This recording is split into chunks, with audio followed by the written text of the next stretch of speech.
आपल्या लोकांची आपली वाहिनी एबीडी न्यूज मराठी। टीका करणाऱ्यांचं संतुलन सध्या बिघडलं असून त्यांना सध्या द्वेषाने पछाडलं आहे। आतापर्यंत त्यांना शरद पवार साहेब वंदनीय होते, पण पवार साहेबांनी माझा सत्कार केल्यानंतर त्यांनी पवारांचाही अपमान केला, असं प्रत्युत्तर उपमुख्यमंत्री एकनाथ शिंदे यांनी संजय राऊत यांना दिले। टीका करणाऱ्यांना जनतेने विधानसभेत त्यांची जागा दाखवली, त्यांना चारी मुंड्या चित केलं, सुपडा साफ केला आणि घरी बसवले। पण सध्या ते नरेंद्र मोदी, अमित शहा, एकनाथ शिंदे यांच्या द्वेषाने इतके पछाडले आहेत की काल त्यांनी महापराक्रमी महादजी शिंदेंचा अपमान केला।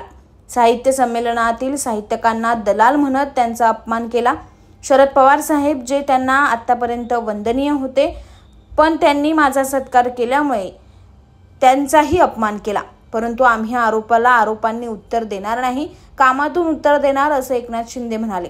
तसंच जनता सुज्ञ असून चांगल्याला चांगलं म्हणण्याची महाराष्ट्राला परंपरा आहे, संस्कृती आहे, पण त्यांच्याकडून काय अपेक्षा करणार?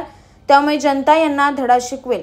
जनतेनं विधानसभेत त्यांना धडा शिकवलाय, पण त्यातून यांनी काही बोध घेतलेला नाही।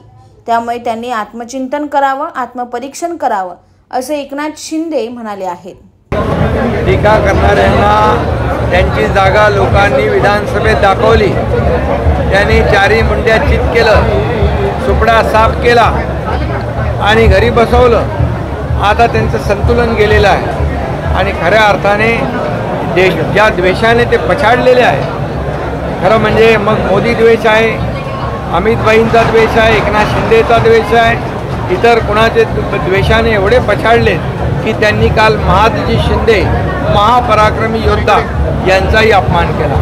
त्यांनी साहित्य संमेलन जे होतं आहे, साहित्यिकांना दलाल म्हणून संबोधलं, त्यांचाही अपमान केला।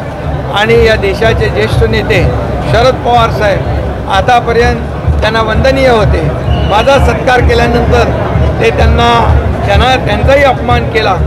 आणि म्हणून ही जनता जी आहे उघड्या डोळ्याने पाहते, आम्ही आरोपाला आरोपाने उत्तर देणार नाही, कामातून उत्तर देणार। जनता सुज्ञ आहे, महाराष्ट्राला एक परंपरा आहे, महाराष्ट्राची एक संस्कृती आहे चांगल्याला चांगलं म्हणण्याची, पण यांच्याकडून काय अपेक्षा करणार आपण आज? म्हणून जनता त्यांना धडा शिकवेल।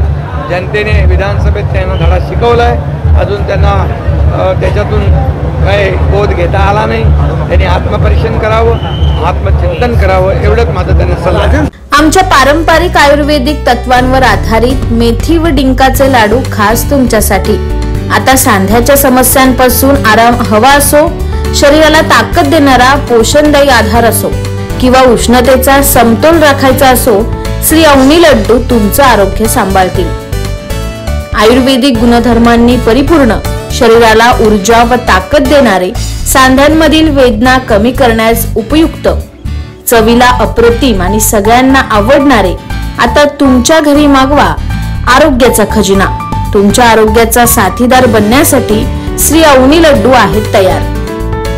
संपर्कासाठी आम्हाला आजच कॉल करा 9665529008 9370508280।